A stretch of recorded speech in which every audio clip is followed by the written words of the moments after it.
আসসালামু আলাইকুম বন্ধুরা, কেমন আছেন আপনারা সবাই? আশা করি আপনারা সকলেই আল্লাহ তাআলার রহমতে খুবই ভালো আছেন। আজ আমি আপনাদের সামনে খুবই ইন্টারেস্টিং একটি ভিডিও নিয়ে হাজির হয়ে গেলাম। রিসেন্টলি খুবই অদ্ভুত একটি খবর সামনে এসেছে। বন্ধুরা, এমন এক ধরনের সিডি টেকনোলজি আবিষ্কৃত হয়েছে যা কিনা 1000টা হার্ড ডিস্কের ডেটাকে একাই স্টোর করতে পারবে। বন্ধুরা, আমি জানি আপনারা আমার এই কথাটা একদমই বিশ্বাস করতে পারছেন না। আপনাদের কাছে মনে হচ্ছে এটি কোনো একটি গাঁজাখুরি গল্প, কিন্তু আপনি জেনে অবাক হবেন যে এই খবরটি একদমই সত্য। বন্ধুরা, সিডির কথা মনে পড়লে আমাদের মনে পড়ে যায় সেই দাদুর আমলের গোল গোল রুটির আকৃতির ক্যাসেটগুলোর কথা। কোনো একটি সময় ছিল যখন কিনা আমরা এই সমস্ত সিডিগুলোতে মুভি দেখতাম, গান শুনতাম এবং বিভিন্ন ধরনের ডেটা স্টোর করার জন্য এই সিডি ড্রাইভগুলোকে ব্যবহার করতাম। এছাড়াও এই ধরনের সিডি ড্রাইভগুলোর প্রাইস অপেক্ষাকৃত কম হওয়ার কারণে কম্পিউটারে উইন্ডোজ ইনস্টল করা থেকে শুরু করে কম্পিউটারে বিভিন্ন গুরুত্বপূর্ণ সফটওয়্যারগুলোকে ইনস্টল করার কাজেও এই সিডি ড্রাইভটিকে ব্যবহার করা হতো।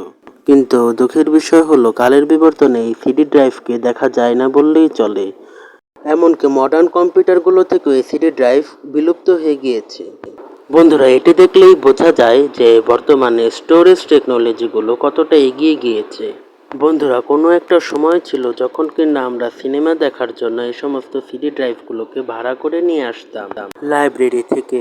বন্ধুরা, তখন এমন একটি সময় ছিল যখন কিনা এইচডি একটি মুভিকে স্টোর করার জন্য 2টি থেকে 3টি সিডি ড্রাইভ ব্যবহার করা হতো।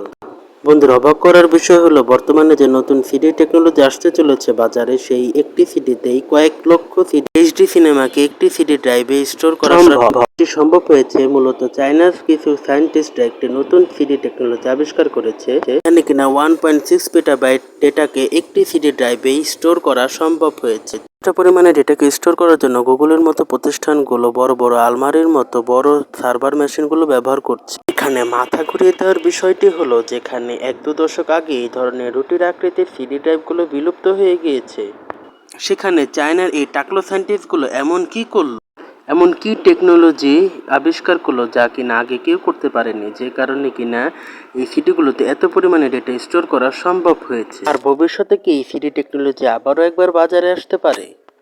এই সিডি টেকনোলজি কি পেন ড্রাইভ, হার্ড ড্রাইভকে একেবারে বিলুপ্ত করে দেবে? আমাদের মতো সাধারণ মানুষরা কি ওই সিডি কিনতে পারবে, এবং কিনতে পারলেও কত দাম হবে ওই সিডি ড্রাইভের?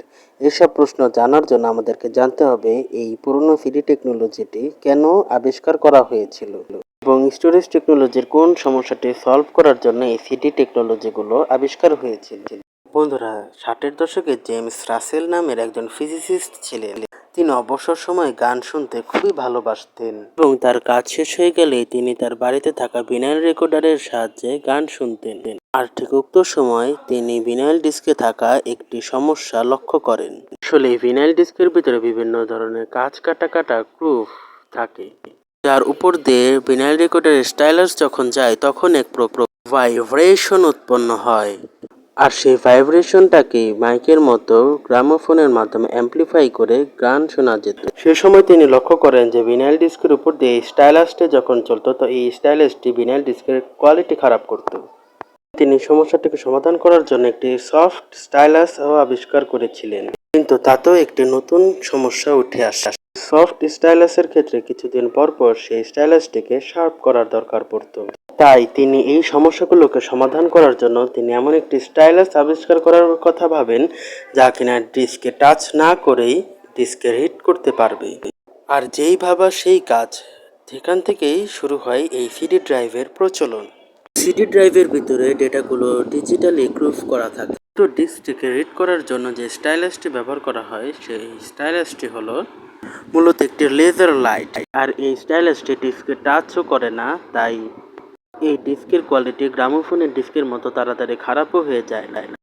আর এই সিডি তথা কম্প্যাক্ট সিডি থেকেই আসে অপটিক্যাল ডিস্ক, যাকে আমরা আমাদের ছোটবেলায় ব্যবহার করতাম। মার্কেটে আসার পর থেকে এই ডিস্ক এতটা পরিমাণে ফেমাস হয়ে যায় যে প্রত্যেকটি জায়গায় এর ব্যবহার লক্ষ্য করা যায়। মুভি থেকে শুরু করে গেমিং, সফটওয়্যার এবং ডেটা স্টোরের কাজে, এক কথায় বলতে গেলে প্রায় সব কাজেই এই ডিস্কটি ব্যবহার করা হতো। তার সাথেই আসে সিডি রিড রাইট ডিভাইস, যার মাধ্যমে আমরা কোনো এমটি সিডিকে দিয়ে সিডিকে বার্ন করে ডেটা স্টোর করতে পারতাম। সিডির এই সাকসেস কিছু দিনের জন্যই ছিল, কেননা কিছুদিনের ভিতরেই solid state drive, hard drive এবং পেন ড্রাইভের মতন আধুনিক স্টোরেজ ডিভাইসগুলো বাজারে চলে আসতে শুরু করে দেয়, যেখানে একদম ইজিলি ডেটাকে স্টোর করা যেত এবং আরও বেশি কম্প্যাক্ট সাইজ হওয়ার কারণে এটাকে ক্যারি করাও অনেকটা ইজি ছিল এবং ডেটা কারাপ্ট হওয়ার সংখ্যা অনেক কম ছিল। এবার দেখার বিষয় হলো এই নতুন এই সিডি ড্রাইভগুলোর ভিতরে এমন কি আছে যার কারণে ওই সমস্ত টাকলো সায়েন্টিস্টগুলো এত অপটিমিস্টিক এবং তারা ভাবছে যে এই নতুন সিডি টেকনোলজিটি পুরনো সিডি টেকনোলজির মতোই ফেমাস হওয়ার সম্ভাবনা রয়েছে। আসলে মূলত পুরনো সিডি টেকনোলজিটি খুবই সিম্পল ছিল। এর মধ্যে একটি অ্যালুমিনিয়ামের শিট থাকতো যাকে প্রোটেক্ট করে রাখতো দুটো প্লাস্টিকের পেপার।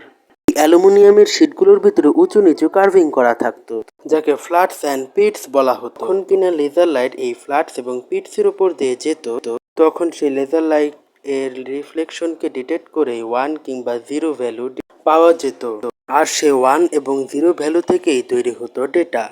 যে সিডির ভিতরে যত বেশি ফ্ল্যাটস এবং পিটস থাকবে সেই সিডিতে আপনি তত বেশি ডেটাকে স্টোর করতে পারবেন। এই জন্যই সিডির থেকে ডিভিডির ডেটা স্টোর করার ক্ষমতা অনেক বেশি হতো, অর্থাৎ স্পেস বেশি থাকতো।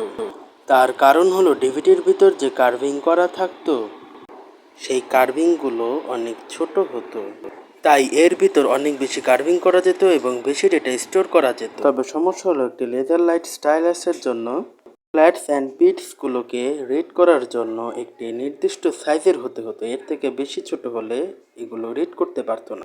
তাই সিডি থেকে বেশি স্পেসের ডিস্ক তো তৈরি হয়ে যায়, কিন্তু ডিভিডি থেকে বেশি স্পেসের ডিস্ক আর তৈরি করা সম্ভব হয়নি এবং কালের বিবর্তনে আরও বেশি পরিমাণে ডেটার রিকোয়ারমেন্ট হওয়ার কারণে আস্তে আস্তে এই ডিস্কগুলো বিলুপ্ত হয়ে যায় মার্কেট থেকে। এখন প্রশ্নটি হলো চায়নার এই নতুন ডিস্কে এমন কি টেকনোলজি ইনক্লুড করা হয়েছে যাতে 1.6 পেটাবাইট ডেটা স্টোর করা যায়।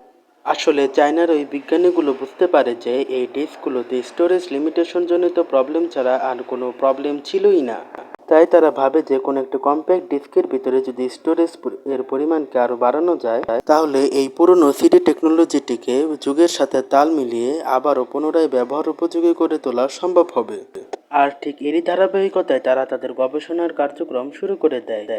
পুরনো সিডিতে যেমন একটি অ্যালুমিনিয়ামের প্লেট ছিল এবং তাতে ফ্ল্যাট এবং পিটস ড্র করা থাকতো, চায়নার সায়েন্টিস্টগণ ওই অ্যালুমিনিয়ামের প্লেটটাকে পাল্টিয়ে তার ভিতরে একটি অনেক পাতলা লাইট সেন্সিটিভ মেটেরিয়ালের একের পর এক লেয়ার চাপিয়ে প্রায় 100টার মতো লেয়ার চাপিয়ে একটি ডিস্ক তৈরি করে ফেললো এবং এর পাশাপাশি একটি ডিস্ক রিডার ডিভাইসও তৈরি করে ফেললো, যেখানে তার একটি লেজার স্টাইলাসের পরিবর্তে 3টি লেজার স্টাইলাস ব্যবহার করে। যার ভিতরে থাকা 2টি লেজার ডিস্কের ভিতরে থাকা লেয়ারের মলিকিউলার চেঞ্জ করে লেয়ারটাকে মডিফাই করতে পারে এবং এতে থাকা তৃতীয় লেজারটি একটি স্পেসিফিক ফ্রিকোয়েন্সির লাইট নির্গত করে যা দ্বারা মলিকিউলার পরিবর্তনগুলোকে আলোকিত করতে পারে, যার ফলে ডিস্কে থাকা উজ্জ্বল এরিয়াগুলোকে 1 রিপ্রেজেন্ট করে এবং অন্ধকার এরিয়াগুলোকে 0 রিপ্রেজেন্ট করে। আর মূলত উক্ত টেকনোলজিটি ব্যবহার করেই তারা ডিস্কের স্টোরেজ ক্যাপাসিটি বাড়াতে সক্ষম হয়েছে। তবে এই টেকনোলজিটি এখনও পর্যন্ত ডেভেলপমেন্ট স্টেজেই রয়েছে। এখনও পর্যন্ত এর একটি প্রোটোটাইপই শুধুমাত্র তৈরি করা সম্ভব হয়েছে। তাই এই ডিস্কটি আদৌ মার্কেটে আসবে কিনা এবং এই ডিস্কটি প্রাইস কত হবে এই সম্পর্কে আমাদের এখনও পর্যন্ত কোনো প্রকার ধারণা নেই।